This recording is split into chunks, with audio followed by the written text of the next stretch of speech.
Hello guys, હું છું આ ચેનલનો હોસ્ટ તમારો દોસ્ત. Welcome to my new blog. તો બપોર થઈ ગઈ છે અને 1:45 થઈ છે ને હવે અમે આવી છીએ સુરત બાજુ. એ પહેલાં રસ્તામાં એક મંદિર રહેવાનું છે રાજપરામાં ખોડિયારનું, તો આપણે ત્યાં જ આવી છે. હવે મળીએ તમે રાજપરામાં ખોડિયારમાંના મંદિર ડાયરેક્ટ એને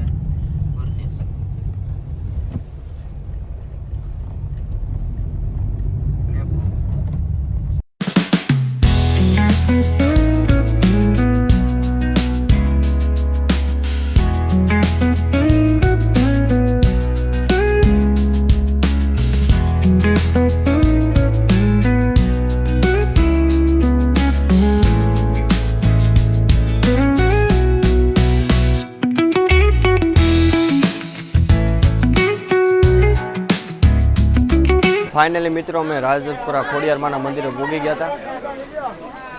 પ્રસાદી લેવા જાય છે. પ્રસાદી લેવાની છે. આગળ ખાલી નારિયેળના 50 રૂપિયા રહ્યા ભાઈ. આવી ગયા ભાઈ. કેટલા લેવા? નારિયેળ અગરબત્તીને પ્રસાદી 50 ને 3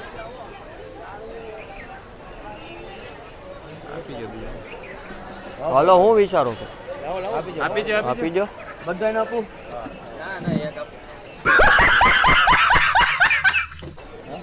કેમ તારે કરવા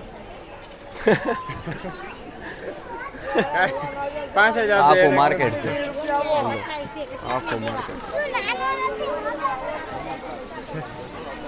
હેલો ભાઈ, લાવો આપણે આપણી પ્રસાદી લઈ લીધી. ફાઇનલી મિત્રો પ્રસાદી લઈને અમે મંદિરે પહોંચી ગયા, પણ મંદિરમાં ફોન અલાઉડ નથી એટલે દર્શન નહીં થાય. દર્શન કરીને તમને મળીએ.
ફાઇનલી ગાઈસ દર્શન કરી લીધા, ફોટો પાડી લીધો, વિડીયો ઉતારી લીધો, તમને દર્શન કરાવી દીધા.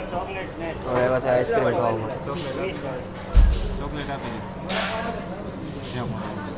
મારું સ્ટ્રોબેરી વાળું લઈ લે.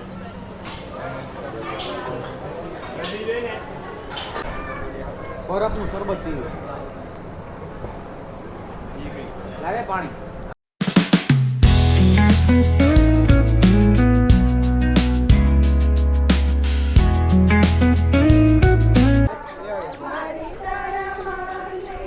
મિત્રો હવે અમે નીકળ્યા સુરત બાજુ પાછા.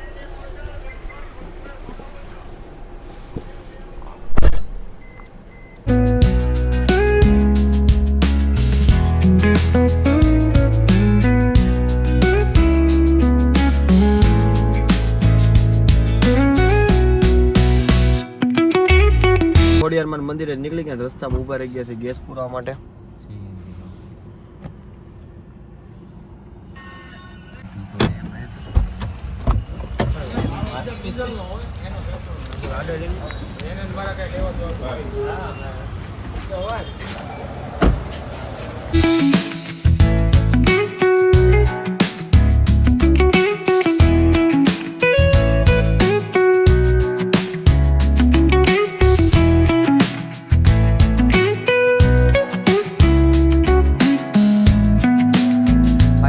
અમે રસ્તામાં ઊભા રહી ગયા છીએ નાસ્તો કરવા માટે.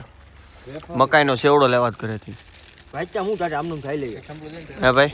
ના ના પણ લઈ આવે ખાવું હોય તો સેવ નાખવું હોય તો. બધા નાસ્તો કરે છે, આપણે કરી લેવી.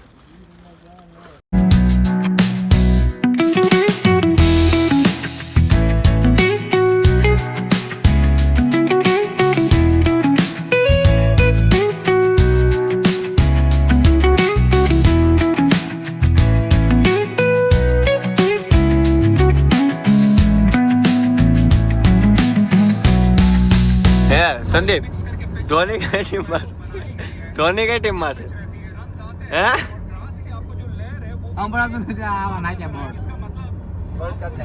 બસ કાઢીને બોલ શુભમનભાઈ વિરાટ કોહલી કઈ ટીમમાં છે વિરાટ કોહલી કઈ ટીમમાં છે ખાવાનું હવે વિરાટ કોહલી કઈ ટીમમાં છે ખાવાનું હવે अच्छा हमको सिखा रिया है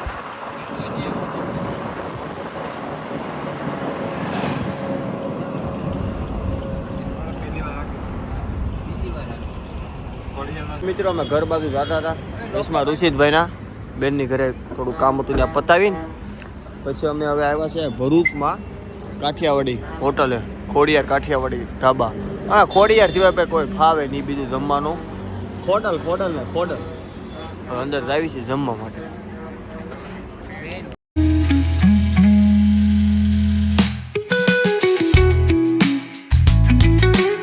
આપણું જમવાનું આવી ગયું છે આ કાજુ મસાલાનું શાક છે ગુજરાતી રોટલી કાંદા ગોળ પાપડ ને છાશ આપણે આવું સાદું જમીએ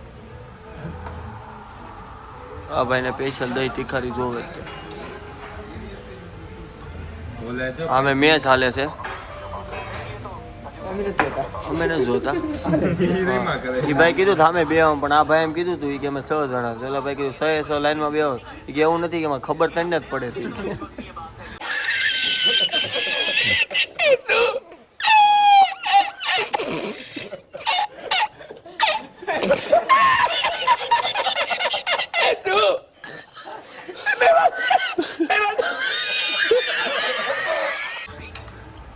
હા ભાઈ જોવે છે ને ફોનમાં આયા હવે અમે જમી લેવી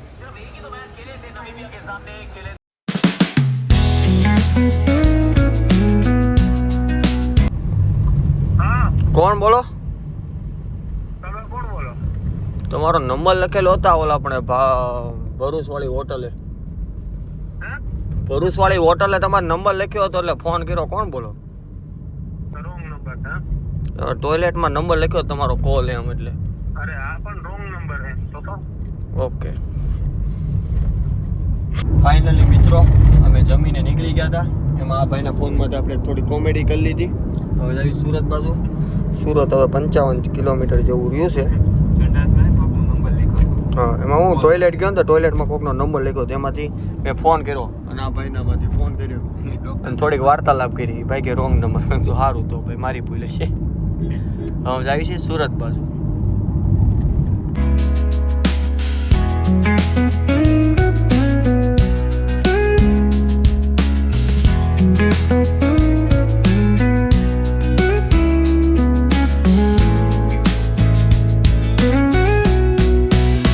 ગાઈસ અમે સુરત પગી ગયા છીએ આ આપણી પાસોદરાવાળી દુકાન છે અને આ જો કે સુરતમાં આવતા હોય તો એક્સિડન્ટ જોવા મળ્યો કંઈક માથાકૂટ છે બાજા છે અમાર 4 દિન બહાર હતા 4 દિવસ 4 દી કાંઈ હતું નહીં 4 થી શાંતિ હતી અત્યારે અંદર આવતા હોય તો બાદણી જોઈ એન્ટર જા બધું બહુડાઈ ગયું હા આની જેવા આડા આવે હા